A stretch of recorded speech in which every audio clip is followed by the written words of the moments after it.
মার্কিন রাষ্ট্রদূতকে আমরা যথারীতি অন্য রাষ্ট্রদূতের মতো আমাদের গুলশানের রাস্তায় রিক্সা চালাতে দেখেছি। তারা এটা কেন চালায় আমরা বুঝি না। হ্যাঁ, ট্রাম্পও তো আবার তাকে তার দোস্ত বলে চালায় যায়, যদিও বয়সে বাপ বেটার সমান। হ্যাঁ, অনেক ডিফারেন্স। রাশিয়ার দাবিটি সম্পূর্ণ মিথ্যা এবং এটি তাদের বিরুদ্ধে আরেকটি প্রচার যুদ্ধ।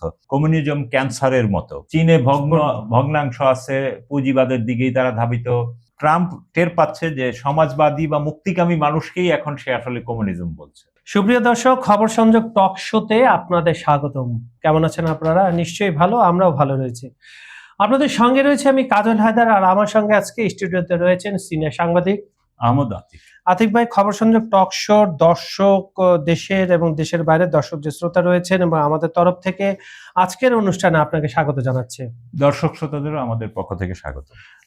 আজকে আপনার 250 বছর স্বাধীনতা দিবস পূর্তি হচ্ছে আপনার মার্কিন যুক্তরাষ্ট্রে, এবং এই উপলক্ষে মিস্টার ক্যারিজম্যাটিক ম্যান নিজেকে যে দাবি করে মিস্টার ট্রাম্প একটা ভাষণ দিয়েছেন। সে ভাষণের সারমর্ম কি একটু আমার দর্শকদের বলেন। মানে গতকাল শনিবার ছিল মার্কিন যুক্তরাষ্ট্রের স্বাধীনতা দিবস এবং এটা তাদের খুবই মাইল ফলক, 250তম বর্ষপূর্তি। তো এইখানে একটা ব্যাপার আছে, মানে এখন যে মার্কিন যুক্তরাষ্ট্র দেখেন এইটা কিন্তু না, আর আগে আরো ভগ্নাংশ ছিল, ছোট ছোট ছিল। ধীরে ধীরে ধীরে ধীরে দ্বিতীয় বিশ্বযুদ্ধের আগে গিয়ে এখনকার যে মার্কিন যুক্তরাষ্ট্র এইটা সেট আপ হয় এবং মানে বিভিন্ন পর্যায়ে অতিক্রম করে আজকের অবস্থায় এসছে। তো যাই হোক, তাহলে তাদের 250 বছর বলে। তো এইটা আসলে এই উপলক্ষে ট্রাম্প স্বাভাবিকভাবেই সারা বিশ্বে মার্কিন দূতাবাসগুলো ব্যাপক অনুষ্ঠান করেছে এবং ট্রাম্প ভাষণ দিয়েছেন এবং সেই ভাষণে তিনি আবারও বলেছেন যে কমিউনিজমের ব্যাপক সমালোচনা করেছেন এবং বলেছেন কমিউনিজম ক্যান্সারের মতো। তিনি আরো বলেন যুক্তরাষ্ট্রের স্বপ্ন ফিরে এসেছে। তো কমিউনিজম তো এখন আর পৃথিবীতে নাই, এটা ক্যান্সার হবে কেন? এখন এটা পৃথিবীতে তাদের ভাষায় নাই, কিন্তু বাস্তবে কিন্তু আসলে আমরা দেখি যে দক্ষিণ আমেরিকার রাষ্ট্রগুলো, আমেরিকা আর ইসরায়েল মিলে যে দেশগুলোর ক্ষমতার পরিবর্তন করছে, সেইখানে কিন্তু আসলে কমিউনিজম বিদ্যমান এবং খোদ মার্কিন যুক্তরাষ্ট্রের রাজনীতিতে কমিউনিজম বিদ্যমান এবং তার পার্টির মধ্যেও কমিউনিজম ভাবধারার লোকজন আছে এবং বলা হয় যে নিউ ইয়র্কের মেয়র জোহরান মামদানি সেও বাম ঘরানার লোক। মানে ওদের দেশে সবাই ডান পুঁজিবাদী পার্টি, কিন্তু এর প্রতিটা পার্টির ভিতরেই আবার আরেকটা এই সমাজবাদী উইং আছে আর কি, চিন্তা ভাবনার, যারা নিজেদেরকে আলাদা মনে করে এবং তাদের এই ধারাগুলো ব্যাপক শক্তিশালী হচ্ছে দিন দিন। তো ওয়াশিংটন ন্যাশনাল মলে স্থানীয় সময় শনিবার রাতে দেয়া ভাষণে ট্রাম্প এইসব মন্তব্য করেন আর কি। তো তিনি কমিউনিজমকে যুক্তরাষ্ট্রের স্বাধীনতার জন্য হুমকি উল্লেখ করেন। তো কমিউনিজম তো রাশিয়ায় নাই, চীনে ভগ্নাংশ আছে, পুঁজিবাদের দিকেই তারা ধাবিত। তার পাশের দেশ কিউবা, তারও খুব করুণ অবস্থা। ভেনিজুয়েলা ছিল একটা বিপ্লবী ধারা, তাকে তারা নিঃশেষ করে দিয়েছে। কলম্বিয়া তাদের নিজেদের। তো আসলে ট্রাম্প টের পাচ্ছে যে সমাজবাদী বা মুক্তিকামী মানুষকেই এখন সে আসলে কমিউনিজম বলছে। মানে যারা সাম্রাজ্যবাদ বিরোধী, পুঁজিবাদ বিরোধী, হ্যাঁ, এই নির্যাতন নিপীড়ন বিরোধী, তাদেরকেই আসলে বেসিক্যালি তার এই কমিউনিস্ট হিসেবে আখ্যা দিচ্ছেন উনি আর কি। তো তিনি বলছেন কমিউনিজম একটি ব্যর্থ মতবাদ, সবসময় এটি ব্যর্থই থাকবে। এটি যুক্তরাষ্ট্রের ব্যবস্থার সম্পূর্ণ বিপরীত। এই ব্যবস্থা কখনোই সফল হয়নি। তো মার্কিন প্রেসিডেন্ট আরো বলেন, এ ধরনের হুমকি আমরা শুরুতেই থামাতে চাই। তো তিনি এখনো কমিউনিজমকে হুমকি মনে করেন। কাকে খুঁজছেন উনি, আসলে কাকে ইঙ্গিত করছে? এবং এটি ক্যান্সারের মতো, তাই শুরুতেই দ্রুত এটি কেটে ফেলতে হবে। তো এখন দেখা যাক তারা কেটে ফেলতে পারে কিনা। এবং তিনি আরো বলছেন, যুক্তরাষ্ট্রের ইতিহাস প্রমাণ করে এদেশ কখনোই কাউকে নিজের স্বাধীনতা কেড়ে নিতে দেবে না। এবং সংবিধানে উল্লেখ থাকা বেশ কিছু স্বাধীনতার কথা তার ভাষণে তিনি উল্লেখ করেন এবং আরো বলেন, যুক্তরাষ্ট্র বিশ্বের অন্য অনেক দেশের মতো নয়। এদেশে আমাদের বাক স্বাধীনতা, ধর্মীয় স্বাধীনতা এবং আইনের চোখে সমান বিচার পাওয়ার নিশ্চয়তা রয়েছে। কিন্তু বাস্তবতা আমরা কি দেখতে পাই? ফিলিস্তিনের পক্ষে যখন মার্কিন যুক্তরাষ্ট্রের লোকজন বিক্ষোভ করে কথা বলে, তাদের সমস্ত বাক স্বাধীনতা কেড়ে নেওয়া হয়, তাদের ইউনিভার্সিটির টিচারদের টিচারশিপ বাতিল করা হয়, বিভিন্ন ইউনিভার্সিটির বাজেট কেড়ে নেওয়া হয় এবং সেখানকার যেসব শিক্ষার্থীরা সেখানে অংশ নিয়েছে, যারা বিদেশি শিক্ষার্থী, তাদের অনেকের ভিসা ক্যান্সেল করা হয় এবং যারা দেশি শিক্ষার্থী তারা যেন ভবিষ্যতে মার্কিন যুক্তরাষ্ট্রের কোনো চাকরি বাকরি এগুলো তো না প্রবেশ করতে পারে, এই সব পদক্ষেপ নেওয়া হয়। তাহলে কোথায় সেই বাক স্বাধীনতা? এগুলি সবই বাগাড়ম্বর। তো যাই হোক, তিনি সবশেষ যেটা স্পষ্ট করে বললেন যে যুক্তরাষ্ট্র কমিউনিস্টদের হুমকির মুখে রয়েছে। এসব বিষয়ে অনেক কথা তিনি বলেন এবং তার দুইটা ভাষণ দিয়েছেন ইনি, কোনোটিতেই সরাসরি নির্দিষ্ট কোনো রাজনৈতিক ব্যক্তিত্বের নাম উল্লেখ করেননি, কারণ তার দেশের ভিতরেই আসলে এই ধারাগুলো বেগবান হচ্ছে। হ্যাঁ, তিনি গত মাসে নিউ ইয়র্কে প্রাথমিক ভোটে জয়ী হওয়া বেশ কয়েকজন ডেমোক্রেট সমাজতন্ত্রীকে নিশানা বানিয়েছেন বলেই মনে করা হচ্ছে, যেটা আমরা বলছিলাম যে নিউ ইয়র্ক সহ খোদ মার্কিন যুক্তরাষ্ট্রের দলগুলোর ভিতরে বাম ধারা। তো উচ্ছ্বসিত সমর্থকদের সামনে ট্রাম্প ঘোষণা দেন যুক্তরাষ্ট্রের স্বপ্ন ফিরে এসেছে। স্বাধীনতা দিবসের বর্ষপূর্তিতে ট্রাম্পের এই ভাষণ দেওয়া নিয়ে একটা অনিশ্চয়তাও দেখা দিয়েছিল, কারণ আবহাওয়াটা ছিল চরম প্রতিকূল, প্রচন্ড গরম এবং বজ্রপাতের আশঙ্কায় অনুষ্ঠান স্থল থেকে হাজারো মানুষকে সাময়িকভাবে সরিয়ে নেওয়া হয়েছিল এবং সরে যাওয়ার নির্দেশ দেওয়াতে মানুষের মধ্যে বিশৃঙ্খলাও দেখা দেয়। কেউ কেউ সেখান থেকে বের হওয়ার পথের দিকে ছুটে যান, অনেকে আবার অনুষ্ঠান স্থল ছাড়তে অস্বীকৃতি জানান, কেউ আবার ভেতরের দিকে যাওয়ার চেষ্টা করেন। এমন পরিস্থিতিতে ট্রাম্প ঘোষণা দেন যাই ঘটুক ওয়াশিংটনে আজ ভাষণ দেবেনি। তো এইটার একটা বড় বিষয় হলো সারা পৃথিবীতেই কিন্তু মার্কিন যুক্তরাষ্ট্রের দূতাবাসগুলো এ নিয়ে অনুষ্ঠানের আয়োজন করছে। বাংলাদেশও আমাদের জাতীয় সংসদের প্লাজায় অনুষ্ঠানের আয়োজন ছিল। জাতীয় সংসদের যে মার্কিন ককাস আছে আমাদের, তারা এর আয়োজন করে মার্কিন দূতাবাসের সাথে, এবং দূতাবাস আলাদা কিছু অনুষ্ঠানের আয়োজন করে। মার্কিন রাষ্ট্রদূতকে আমরা যথারীতি অন্য রাষ্ট্রদূতের মতো আমাদের গুলশানের রাস্তায় রিক্সা চালাতে দেখেছি। তারা এটা কেন চালায় আমরা বুঝি না। হ্যাঁ, মানে রিক্সা ছাড়া আরো গরুর গাড়িও আছে, ওইটাও চালাতে পারে, গাধার গাড়িও আছে। হ্যাঁ, তো মার্কিনীরা এটা চালায় আর কি।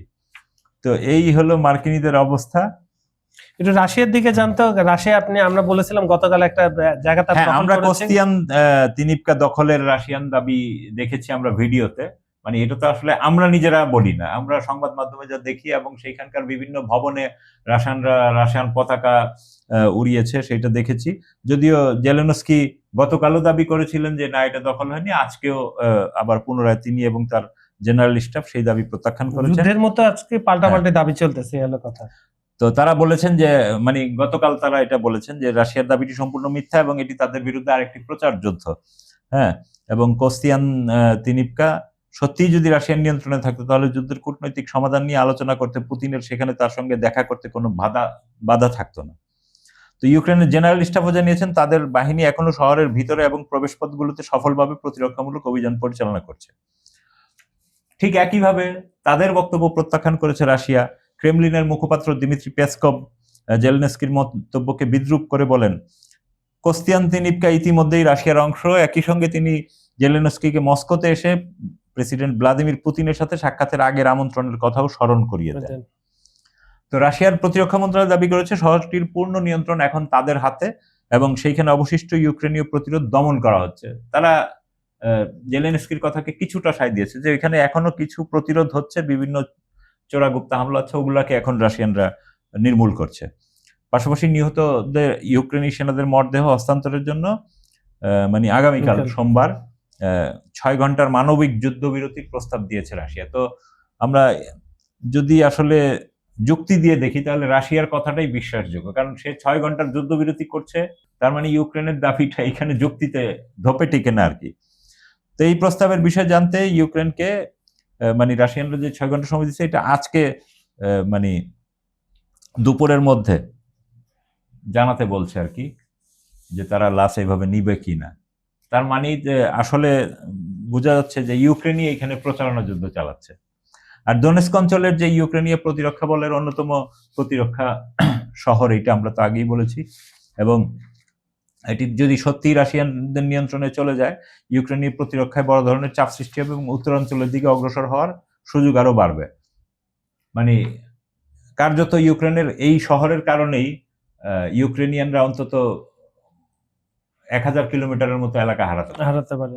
কারণ ওইখানে তো আসলে মানে রাশিয়ার বা ইউক্রেনের যুদ্ধটা কিন্তু কৃষি জমি দখলের জন্য যুদ্ধ তো করে না, শহরটা দখল করে। তো শহর দখল করে নিলে আপনার এটার পার্শ্ববর্তী যে শত শত কিলোমিটার যে খালি জমি, ওইটা এমনিতেই আপনার নিয়ন্ত্রণে চলে আসবে। তো এই জন্যই তো রাশিয়ানরা এইটার পাশে গতকালই আমরা বলেছিলাম যে আরো 80 কিলোমিটার দূরের আরেকটি শহরে অভিযানের জন্য তারা প্রস্তুত হচ্ছে। তো এখন দেখা যাক সত্যি সত্যি তারা কি করে এবং কি দাঁড়ায়। এবং এর মধ্যেও কিন্তু গতকালও কিন্তু ইউক্রেন রাশিয়ার বিভিন্ন অঞ্চলে হ্যাঁ, ব্যাপক ড্রোন হামলা। মানে ড্রোন হামলা চালিয়েছে। এখন ড্রোনই হয়ে গেছে ইউক্রেনের যুদ্ধের মূল অস্ত্র। মূল অস্ত্র। আচ্ছা, এদিকে নেতানিয়াহু জানেন আসল বসকে ট্রাম্প এটা বলেন, আবার তাদের মধ্যে শুরু হয়ে গেছে, বুঝছেন? এটা কিছুদিন পর পর নাটকটা। না, এটা নাটক না, এটা আসলে তাদের ইচ্ছা করেই তারা এগুলা করে মানুষকে বোকা বানানোর জন্য। মার্কিন যুক্তরাষ্ট্র যদি ইসরায়েলকে সাপোর্ট না দেয়, ইসরায়েলের পক্ষে অনেক কিছুই করা সম্ভব না। যদিও ট্রাম্প কিন্তু ইসরায়েলের পক্ষ থেকে, ট্রাম্প না, নেতানিয়াহু বলেছে যে তারা মার্কিন যুক্তরাষ্ট্রের সহায়তা ছাড়া চলার জন্য চেষ্টা করছে এবং সামনের দিনগুলোতে তারা মার্কিন বাজেট সহায়তা নিবে না, অস্ত্র সহায়তা নিবে না, কিন্তু কূটনৈতিক সহায়তা নিবে। তো জাতিসংঘে যদি ইসরায়েলের পক্ষে মার্কিন যুক্তরাষ্ট্র কোনো হেল্প না করে, তাহলে তো ইসরায়েল এক মাস কেন, এক সপ্তাহ টিকতে পারবে না। হ্যাঁ, মার্কিন অস্ত্র যদি তার না আসে, ধরলাম তার অর্থনৈতিক ক্ষেত্রে কোনো অসুবিধা হবে না, কারণ সারা পৃথিবীর ইহুদি ধনকুবেররা তাদের টাকা পয়সা দেবে। কোকাকোলা কোম্পানির মতো বিভিন্ন কোম্পানি আছে, মাইক্রোসফট, হ্যাঁ, এইচপি, সারা দুনিয়ার বিখ্যাত কোম্পানিগুলো তো বড় বড় বাণিজ্য তো তাদেরই। হ্যাঁ, তো তারপরেও কিন্তু এটা তারা টিকতে পারবে না। এই কথাটা তো আপনার জেডি ভ্যান্স স্বয়ং বলছে যে আমাদের সাহায্য বন্ধ করলে বিপদে পড়বে ইসরায়েল। না, ট্রাম্প এই জন্যই বলছে যে ইসরায়েলের প্রধানমন্ত্রী নেতানিয়াহু ভালো করেই জানেন আসল বসকে। এক্সিওসকে দেয়া মার্কিন সংবাদ মাধ্যমে তিনি একথা বলেন। এবং 7 ও 8 জুলাই তুরস্কে ন্যাটো সম্মেলন শেষে তিনিও নেতানিয়াহু হোয়াইট হাউসে বৈঠক করতে পারেন। তো আমরা সামনে দেখবো তুরস্কে ন্যাটো সম্মেলন, এরপরে দেখি ট্রাম্প কি হয়। তো সব ঘটনা কিন্তু একদিকে গিয়ে ইরানের দিকে মিল হচ্ছে, সেটা আমি বলতে চাচ্ছিলাম। একদিকে ইরানের সাথে 11 তারিখ পাকিস্তানে তারা আলোচনায় বসবে, আবার ট্রাম্প বলতেছে ইরানকে আমরা 1 সপ্তাহ সময় দিছি, সেটা শেষ হবে 9 তারিখে, কারণ ইরানের শহীদ রাহবারের জানাজা 9 তারিখে শেষ। তারপরে 7 ও 8 জুলাই তুরস্কে ন্যাটোর সম্মেলন। তো ন্যাটো তো মানে মার্কিনীদের দাস একটা সংগঠন, তো তারাও 8 তারিখের মধ্যে শেষ। তারপরে ওয়াশিংটনে নেতানিয়াহু আর ট্রাম্প বৈঠক বসবে, তার মানে 9 তারিখ বা 10 তারিখ তারা বৈঠকে বসবে। মানে ওই যে 11-12 তারিখের দিকেই কিন্তু আরেকটা দুর্ঘটনা ঘটার আশঙ্কা করা হচ্ছে আর কি। আচ্ছা, আমরা একটু আজকে আতিক ভাই অনুষ্ঠানটা একটু শর্ট করতে চাই। আমরা একটু ভেনেজুয়েলা দিয়ে আমরা আজকে অনুষ্ঠানটা শেষ করব। সর্বশেষ ভেনেজুয়েলায় তো আসলে মৃতের সংখ্যা দিন দিন বাড়ছে, অলরেডি 1 সপ্তাহ হয়ে গেছে। তো 1 সপ্তাহের মধ্যে এইটা আসলে নিয়ম হলো যে আপনার যদি 1 সপ্তাহের মধ্যে উদ্ধার কাজ শেষ করা না যায়, তারপরে মানুষের বেঁচে থাকাটা আসলে খুবই অলৌকিক একটা বিষয়, যদি সৃষ্টিকর্তা তার নিজ গুণে কাউকে জীবিত না রাখেন। তো এই পর্যন্ত তারা যে মৃতের সংখ্যা তারা 3000-এ পৌঁছেছে বলে মার্কিন ভেনেজুয়েলার সরকারি সূত্রে জানা গেছে। মানে 2954 জন, এটা তারা নিশ্চিত করছে। এবং এখনো হাজার হাজার মানুষ নিখোঁজ রয়েছেন এবং বহু মানুষ বাড়িঘর হারিয়ে খোলা আকাশের নিচে দিন যাপন করছেন। বিশ্বের বিভিন্ন মানে সবচেয়ে বেশি ক্ষতিগ্রস্ত হয়েছে দেশটির রাজধানী কারাকাসের উত্তরে অবস্থিত উপকূলীয় লা গুয়াইরা অঞ্চল। সেইখানে অসংখ্য আবাসিক ভবন সম্পূর্ণ ধসে পড়েছে এবং 7.2 এবং 7.5 মাত্রার এই ভূমিকম্পের আসলে 7 দিনের বেশি, মানে এখন 10 দিন পর আন্তর্জাতিক উদ্ধারকারী দলগুলো তাদের যে জীবিত উদ্ধারের যে কার্যক্রম সেটা গুটিয়ে আনতে শুরু করেছে। কারণ তবে অনেক পরিবার এখনো তাদের স্বজনদের মরদেহ উদ্ধারের চেষ্টা চালিয়ে যাচ্ছে নিজ দায়িত্বে। হ্যাঁ, কারণ তারা জানে এই ভবনে ছিল, এখন এই সব হ্যাভি ভবন তো উদ্ধার করারও হ্যাভি যন্ত্রপাতি দরকার, সেইটার কিন্তু ভেনেজুয়েলাতেও ঘাটতি আছে। যদিও তারা যে মানে ভূমিকম্পের কারণে তাদের ম্যাক্সিমাম ভবনই ভূমিকম্প রোধক হিসাবে করা হয়, তারপরেও তারা সেইটা ক্ষয়ক্ষতি কম হলেও মানে তারা সেটা থেকে এড়াতে পারেনি ক্ষয়ক্ষতি। এবং এই জীবিত উদ্ধারের আর আশঙ্কা মানে আসলে খুব সম্ভাবনা খুব একটা নেই। এবং এখন যে মৃত যারা আছে বিভিন্ন ভবনের নিচে, এগুলো হয়তো আরো দীর্ঘ সময় লাগবে, কারণ হেভি এক্সকাভেটর এবং হেভি যন্ত্রপাতি দিয়ে যখন এইসব রাবিশ যখন সরাবে, তখন সেই সময় আর হয়তো পচা লাশও পাওয়ার সম্ভাবনা কম, কারণ তখন সেটা পচাটাও মাটির সাথে মিশে যাওয়া শুরু করবে। আচ্ছা, আমরা আরেকটা টপিক নিয়ে আলোচনা করব, যেটা বলছিলাম যে ক্ষেপণাস্ত্র উৎক্ষেপণ সহ অস্ত্রের মহড়া চালালো উত্তর কোরিয়া। বারবার যেটা করে থাকে এই ভদ্রলোক, আমার ফেভারিট লোক, উনি কিছু হলেই এটা ক্ষেপণাস্ত্র টেস্ট করে বসে থাকে। ট্রাম্পও তো আবার তাকে তার দোস্ত বলে চালায়, যদিও তো বয়সে বাপ বেটার সমান, হ্যাঁ, অনেক ডিফারেন্স। কিন্তু তো উত্তর কোরিয়া আসলে প্রায়ই সে যখন বিভিন্ন হুমকি সামনে আসতে থাকে তখন স্বাভাবিকভাবেই অস্ত্রের মহড়া চালায়। শুধু উত্তর কোরিয়া না, পৃথিবীর বিভিন্ন দেশই যখন দেখবেন কোনো মহড়া চালায়, অস্ত্র পরীক্ষা করে, তার মানে সে তার সম্ভাব্য শত্রুকে জানান দিচ্ছে যে আমি কিন্তু প্রস্তুত আছি, এবং তার সেনাবাহিনীকে আর একটু ঝালাই করার জন্য এগুলো টেস্ট করা হয়। তো এইরকম অত্যাধুনিক যুদ্ধজাহাজ থেকে ক্ষেপণাস্ত্র সহ বিভিন্ন অস্ত্রের মহড়া চালিয়েছে উত্তর কোরিয়া। কারণ আপনি এই মুহূর্তে যেহেতু আমেরিকা রাশানদের সাথে প্রচ্ছন্ন মানে সরাসরি না গিয়ে ন্যাটোর মাধ্যমে যুদ্ধ করছে, এদিকে ইরানে তারা যুদ্ধ করছে এবং চীনকে তাদের সম্ভাব্য হুমকি মনে করছে, আর উত্তর কোরিয়া তো অলওয়েজ হুমকি। আর আপনি জানেন যে দক্ষিণ কোরিয়ার উপদ্বীপকে 2 ভাগ করে 1 ভাগ মার্কিনীদের নিয়ন্ত্রণে মূলত দক্ষিণ কোরিয়া। হ্যাঁ, তো সেইভাবে সেখানে তো যেহেতু ওইখানে মার্কিনীদের উপস্থিতি আছে, তো উত্তর কোরিয়ানরাই তো টের পায় যে তার থ্রেটটা কি। জাপানেও রয়েছে পাশে, যে হ্যাঁ, এবং ফিলিপাইনেও মার্কিন ঘাঁটি রয়েছে, সিঙ্গাপুরে ঘাঁটি রয়েছে, ওই অঞ্চলে কিন্তু অনেক দিয়াগো গার্সিয়ার কাছাকাছি। তো এইসব কারণে উত্তর কোরিয়ার নৌবাহিনীতে যুক্ত হওয়া নতুন 5000 টনের ডেস্ট্রয়ার থেকে এই মহড়া চালানো হয়েছে। আজকে তুরস্কের সংবাদ মাধ্যম আনাদোলু এজেন্সি এগুলো জানিয়েছে আর কি।